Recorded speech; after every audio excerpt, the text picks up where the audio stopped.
రానని మొండికేస్తే ఈసారి ఊరుకునేది లేదు చెప్తున్నా.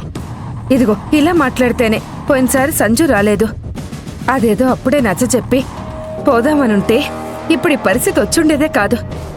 అప్పుడేమో నువ్వు నా కూతురువి కాదు, నేను నీ తండ్రినే కాదని కోపంలో నోరు పాడేసుకున్నారు. ఇప్పుడేమో రా తల్లి పోదామంటే పదండి డాడీ అంటూ మీ వెంట వచ్చేస్తుందా? ఎందుకు రాదో నేను కూడా చూస్తాను. ఈ మాత్రం దానికి నాతో ఎందుకండి డిస్కషన్? నా మాటకేదో విలువన్నట్టు. మీరు కూర్చోమంటే కూర్చోవాలి, నుంచోమంటే నుంచోవాలి. మీరేమో సర్కస్ లో రింగ్ మాస్టర్, నేను అందులో మీరు చెప్పినట్టాడే జంతువుని. ఎక్కువగా మాట్లాడుకో.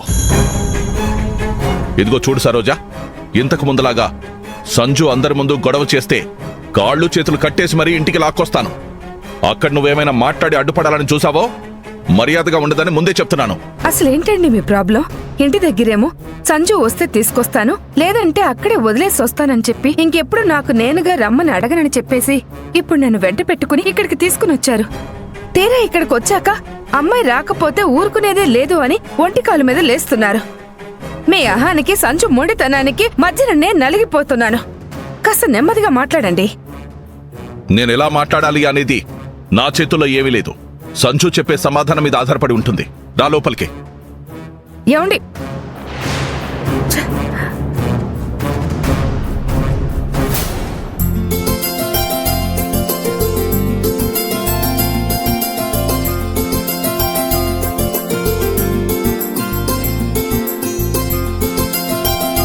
సీతమ్మా,